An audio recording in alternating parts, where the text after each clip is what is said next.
તો બાળકો આજે આપણે આ થર્મોમીટર વિશે શીખીશું. Okay, good. તો તમને બતાવીશું જે આ થર્મોમીટર માં છે. ચલો બધાનું ધ્યાન અહીંયા અને અવાજ બંધ. Okay, command yes. તો જુઓ તમે થર્મોમીટર પણ કેવું ક્લિનિકલ. ઓકે, ક્લિનિકલ ને બતાવવા માટે આપણે રેડ ડોટ થી બતાવી શકીએ છીએ આવી રીતે. દોસ્તો ક્લિનિકલ. Okay, red dot. હવે આપણે જોઈએ કે આપણને તાવ આવે ત્યારે આ બરાબર clinical, that means plus sign, clinical thermometer થી માપવામાં આવે છે.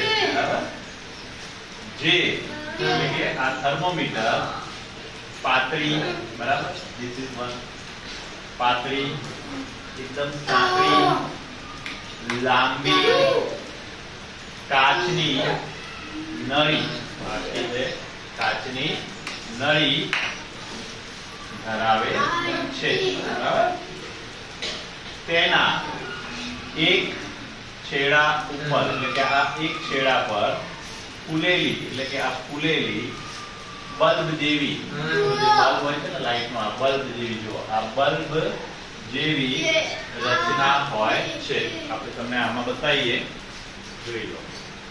નજીક લાવો, નજીક લાવો. જો આ દેખાય છે, આ બલ્બ જેવી રચના. ઓકે ગાઈસ, બલ્બ જેવી રચના હોય છે. આ બલ્બમાં મર્ક્યુરી એટલે કે પારો, બરાબર, આ શું કહેવાય, મર્ક્યુરી પારો અંદર ભરેલો હોય. This one is a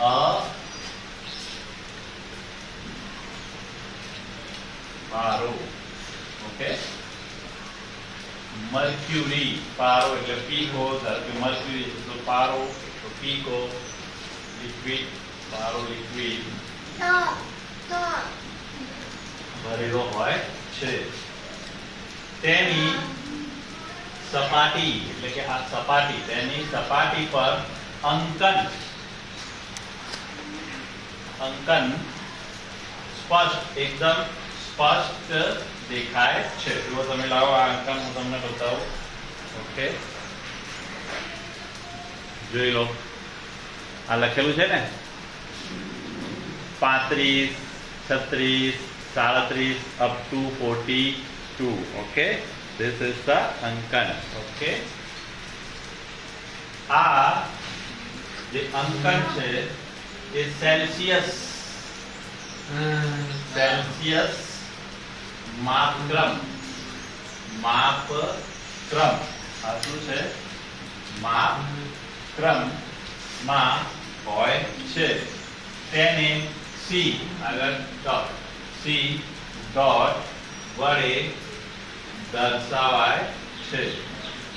તે એટલે કે આ થર્મોમીટર 35 થી 42 સુધીનું તાપમાન માપી શકે છે. Okay guys, understand? think a little behind.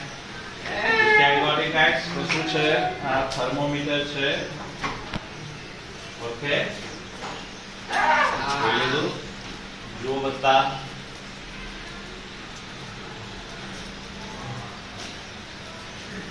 અને આ અહીંયા જે ભરેલું છે શું છે, મર્ક્યુરી પારો છે. આ જે છે આવી રીતે જોઈ લો, નજીક લાવો.